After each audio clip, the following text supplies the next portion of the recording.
The idea of having a completely crazy person like Dennis Hopper direct a movie, and then that movie becoming basically an American classic is a little bit odd. But 1969 was a strange year. The counterculture was rising, drug use was escalating too, and the studio system in Hollywood had collapsed and had kind of created a way for people with odd visions of movies to come into town unannounced. Bonnie and Clyde, done by Arthur Penn, had proved that audiences were ready for these type of features that were full of counterculture ideas and anti-heroes. If you combine Peter Fonda and Dennis Hopper along with Terry Southern, you end up with a strange movie called Easy Rider.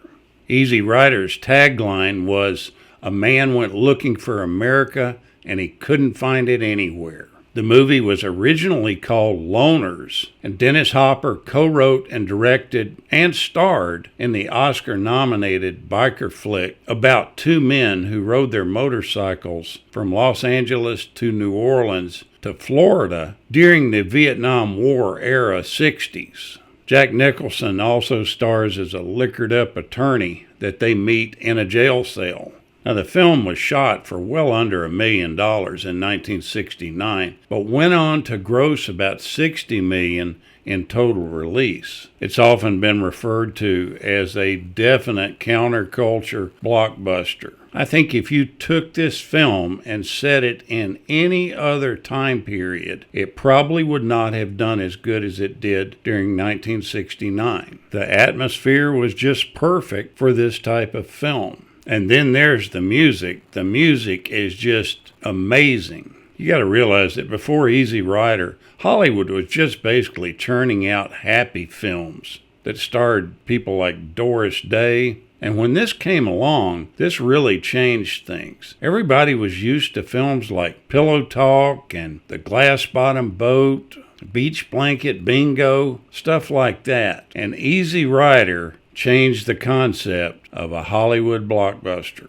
This was a true film of youth about people that were shutting out the establishment and going their own way. And one of the most shocking things about Easy Rider is its ending. You just are not prepared for the two main characters to perish so violently. But that wasn't the way it was originally set up. They just wanted the two guys to be fed up with the system and to make one big score and then split. Basically, to ride off into the sunset was the general notion. That general notion took on a whole different picture when the film suddenly evolved into an indictment of the American redneck. To have these two good old boys riding in a pickup come up and end the lives of these two young motorcycle-driven explorers was just unheard of. Dennis Hopper didn't want to originally do it. Then as time went on, he kind of softened towards the idea.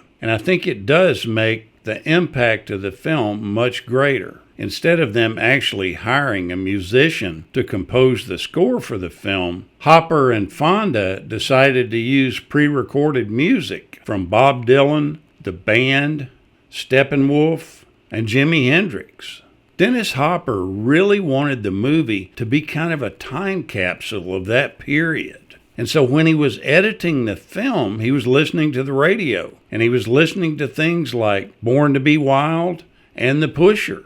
The filmmakers had to actually show the movie to the different bands that they were going to use the music from and get their licensing approval from them. And then they were paid $1,000 each.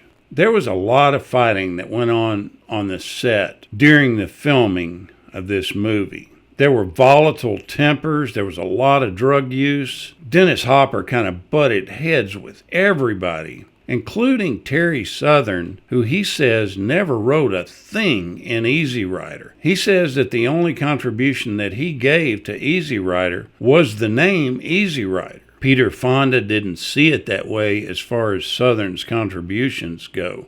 He thought that he made some positive contributions to the movie. Now, Jack Nicholson was involved in the film from the very start and he felt that the whole concept of the movie was probably going to be a success, and he was right. Now, the famous line in the movie where they say, "We blew it," was actually filmed after the movie had completely wrapped. Near the end of the film, Wyatt and Billy are sitting around a campfire, and Wyatt's excited about how rich they are. Wyatt looks into the campfire and he states, "You know, Billy, we blew it," which kind of foreshadows the ending of the show.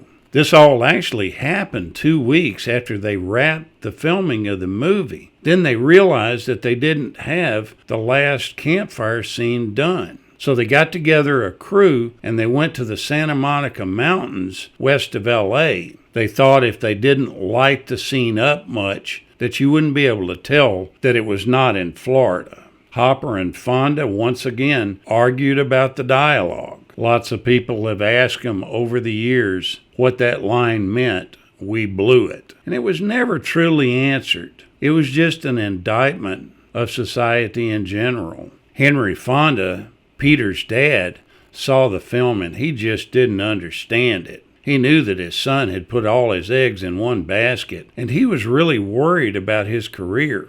He told him that he didn't understand where he was going with the film and that he didn't think people would understand it. Somebody actually put together a motorcycle tour that took 15 days, and it was basically to celebrate the 50th anniversary of Easy Rider. They got together with Sony Pictures and authenticated different locales that they used in the movie, and the tour took you on those locations to where they were actually filmed. There's been a lot of dispute over the design and the build of the 4 Harley-Davidson motorcycles, the choppers, that were used in the movie. Some people say that they bought used motorcycles from the police department in Los Angeles and turned them into choppers. I don't think the whole truth on this will ever be known. It's said that 3 of the bikes have been stolen and that a final one was destroyed in the film's finale, but it was later restored. Peter Fonda then gave the bike to actor Dan Haggerty, who eventually sold it to a collector named Michael Eisenberg. In October of 2014, the bike sold to an anonymous winner of an auction for the price of $1.35 million, the most expensive motorcycle in the world. Like I said, Peter Fonda and Dennis Hopper clashed over the writing credits, and they argued the entire time they were doing the movie. They also struggled with how Southern's money would be split between the men.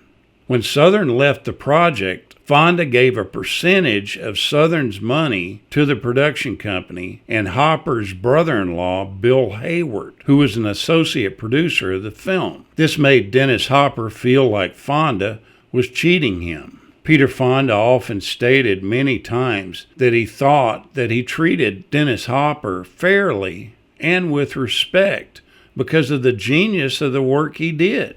Unfortunately, Dennis Hopper didn't see things the same way. He held a grudge until the day he died in 2010.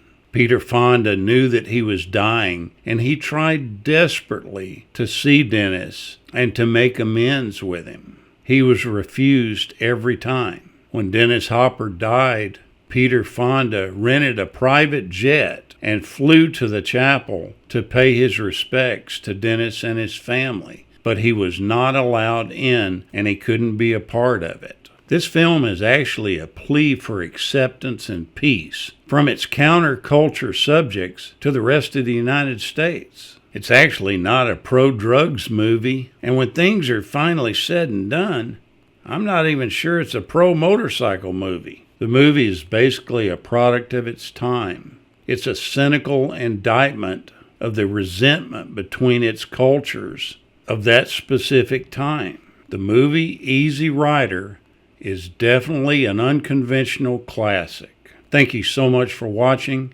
and we'll continue to chase the classics.